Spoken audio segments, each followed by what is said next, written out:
বিসমিল্লাহির রহমানির রহিম। আসসালামু আলাইকুম ওয়া রাহমাতুল্লাহি ওয়া বারাকাতুহু। প্রিয় ভাই বন্ধু ফলোয়ার্স যারা আছেন, আমি তো আগেই বলছি আমি কোনো আলেম না, আমি একটু সাধারণ জ্ঞানের একটা মানুষ।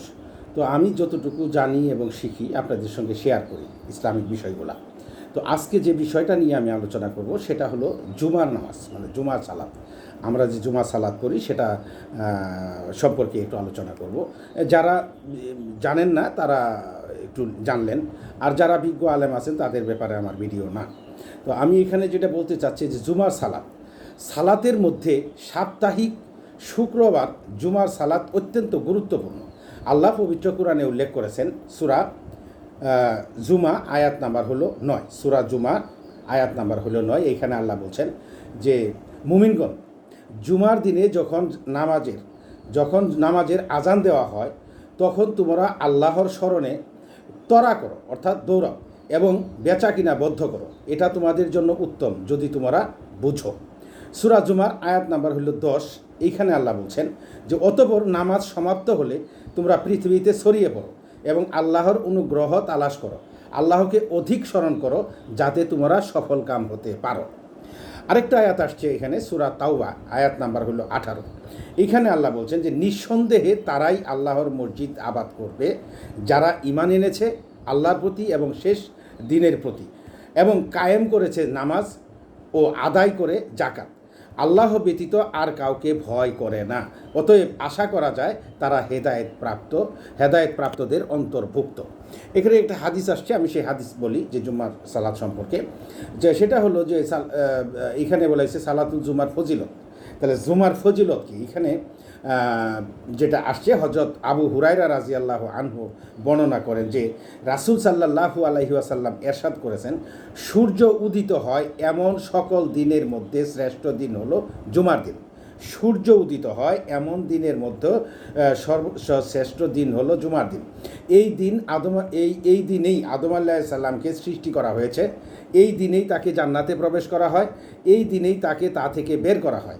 আর এই জুমার দিনেই কিয়ামত সংঘটিত হইবে।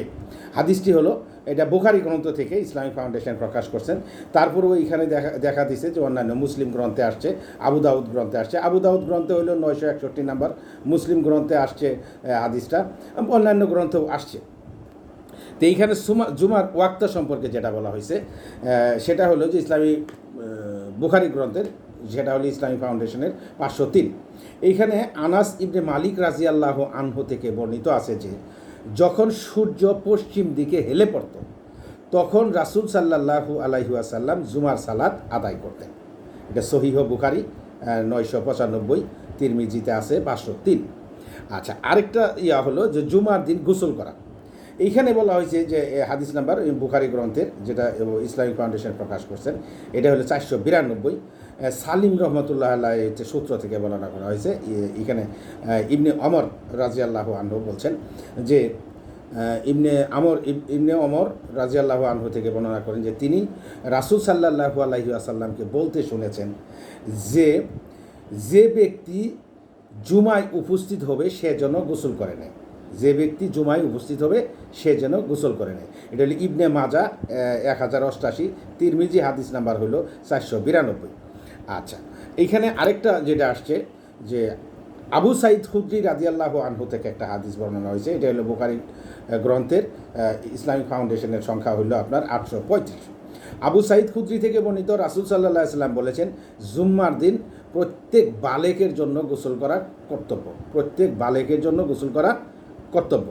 এখানে জুমার দিনে গোসল সম্পর্কে আরও হাদিস আসছে যে ইমাম জোহরি রহমতুল্লাহ সূত্রে এখানে বলা হয়েছে যে ইবনে ওমর রাদিয়াল্লাহু আনহু থেকে বর্ণিত যে ওমর ইবনে খাত্তাব রাদিয়াল্লাহু আনহু একবার জুমার দিন খুতবা দিলেন। সেই সময় জৈনক সাহাবী এসে মসজিদে প্রবেশ করল। তখন তিনি তাকে বললেন, এখন কয়টা? তিনি বললেন, এই তো কেবল আজানের আওয়াজ শুনতে পেলাম, অজু ছাড়া আর অতিরিক্ত কিছু করতে পারিনি। ওমর রাদিয়াল্লাহু আনহু বললেন, কেবল অজু? অথচ আপনি জানেন যে রাসূল সাল্লাল্লাহু আলাইহি ওয়াসাল্লাম তো গোসল করার নির্দেশ দিয়েছেন। তো হাদিসটা সহিহ এবং আবু দাউদ গ্রন্থে আসছে 337, বুখারী গ্রন্থে আসছে, তিরমিজি গ্রন্থে আসছে 494 হাদিস নাম্বার। তো এখন আরেকটা জিনিস আছে, সকাল সকাল জুমাতে হাজির হওয়া, সকাল সকাল। এখানে আমাদের যেটা আসছেন যে আবু হুরায়রা রাদিয়াল্লাহু আনহু থেকে বর্ণনা করেছেন যে রাসূল সাল্লাল্লাহু আলাইহি সাল্লাম এরশাদ করেন, কেউ যদি জুমার দিন জানাবাতের মানে ফরজ গোসল করে মসজিদে রওনা হয়, মানে ফরজ গোসল হলে গোসল করে মসজিদে রওনা হয়, সে যেন একটি উট কুরবানি করলো। যে ব্যক্তি দ্বিতীয় মুহূর্তে গেল সে যেন একটি গাভী কুরবানি করলো। যে ব্যক্তি তৃতীয় মুহূর্তে গেল সে যেন শিংওয়ালা একটি মেষ কুরবানি করলো। যে ব্যক্তি চতুর্থ মুহূর্তে গেল সে যেন একটি মুরগি সদকা করলো। যে ব্যক্তি পঞ্চম মুহূর্তে গেল সে যেন একটি ডিম কুরবানি করলো।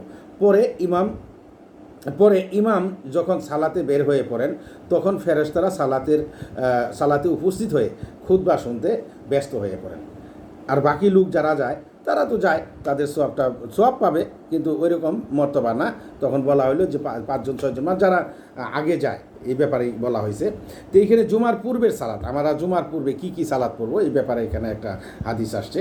তো এইখানে যেটা বলা হয়েছে জাবির ইবনে আবদুল্লাহ রাদিয়াল্লাহু আনহু, জাবির ইবনে আবদুল্লাহ রাদিয়াল্লাহু আনহু থেকে বর্ণিত আছে যে তিনি বলেন, একবার জুমার দিন রাসূল সাল্লাল্লাহু আলাইহি সাল্লাম খুতবা দিচ্ছিলেন। এমন সময় এক ব্যক্তি মসজিদে এসে উপস্থিত হলো। রাসূল সাল্লাল্লাহু আলাইহি সাল্লাম তাকে বললেন, তুমি কি তাহিয়াতুল মসজিদের 2 রাকাত সালাত আদায় করেছো? সে বলল, না। রাসূল সাল্লাল্লাহু আলাইহি সাল্লাম বললেন, উঠো এবং সালাত আদায় করো। হাদিসটা ইবনে মাজাতে আসছে 1112, বুখারী গ্রন্থেও আছেন হাদিসটা, তিরমিজিতে আছে 510। তো আমাদের মূল ব্যাপারটা হলো যেটা বলতে চাচ্ছি সেটা হলো যে জুমার দিন আমরা মসজিদে প্রবেশ করেই 2 রাকাত তাহিয়াতুল ওযু নামাজ আদায় করব। 2 রাকাত নামাজ আদায় করার জন্য রাসূল সাল্লাল্লাহু আলাইহি সাল্লাম তাগিদ করেছেন। তো এইখানে নামাজ জুমার পরে সালাত, আমরা জুমার তো 2 রাকাত ফরজ, এটা তো আমরা জানি। আর বড় কথা হলো খুতবা শোনা ওয়াজিব, খুতবা শোনাটা আমাদের ওয়াজিব।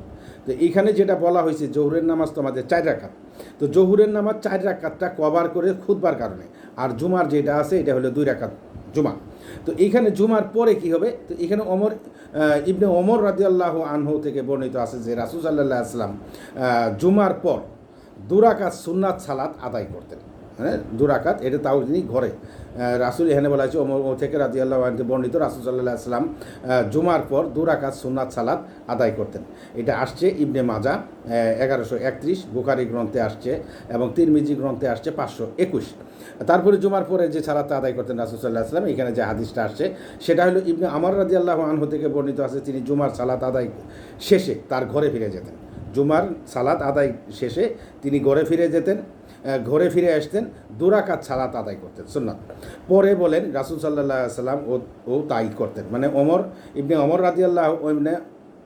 ওমর রাদিয়াল্লাহু আনহু উনিও জুমার নামাজ শেষ করে ঘরে যাইতেন, 2 রাকাত সুন্নাত আদায় করতেন, আর এবং রাসূল সাল্লাল্লাহু আলাইহি ওয়াসাল্লামও ঘরে গিয়ে সেই 2 রাকাত সুন্নাত আদায় করতেন। তো এইখানে বলা হয়েছে জুমার যেটা আরেকটা আবু হুরায়রা রাদিয়াল্লাহু আনহু থেকে বর্ণিত যে রাসূল সাল্লাল্লাহু আলাইহি ওয়াসাল্লাম ইরশাদ করেছেন, তোমাদের মধ্যে যে ব্যক্তি জুমার পর সুন্নাত সালাত আদায় করতে চায় সে যেন 4 রাকাত আদায় করে। যদি মসজিদে বসে সে যদি জুমার দিনে কোনো সুন্নাত আদায় করতে চায় সে যেন 4 রাকাত আদায় করে। হাদিসটা আসছে ইবনে মাজা 1132, তিরমিজি হলো 523।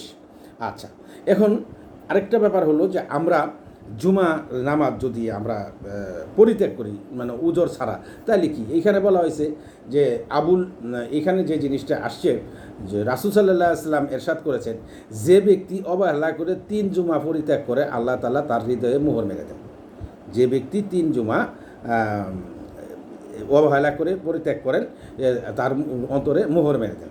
আরেকটা জিনিস আসছে যে এরকম যে ব্যক্তি মানে কোনো উজর ছাড়া যদি সে জুমার নামাজ ত্যাগ করে তাহলে সে মুনাফিকের খাতায় পড়ে যায়। তো যাই হোক, আল্লাহ তাআলা আমাদেরকে বুঝ দান করুক, আমরা যে জিনিসটা বুঝলাম আমরা আমল করতে চেষ্টা করব। জুমার আরও অনেক হাদিস আছে, সে এতগুলো হাদিস জুনিয়ে আনি ভিডিওটা অনেক বড় হবে। তো আমরা যে জিনিসটা মোটামুটি জানলাম, আল্লাহ আমাদেরকে আমল করার তৌফিক দান করুক, বুঝ দান করুক। আসসালামু আলাইকুম ওয়া রাহমাতুল্লাহি ওয়া বারাকাতুহু।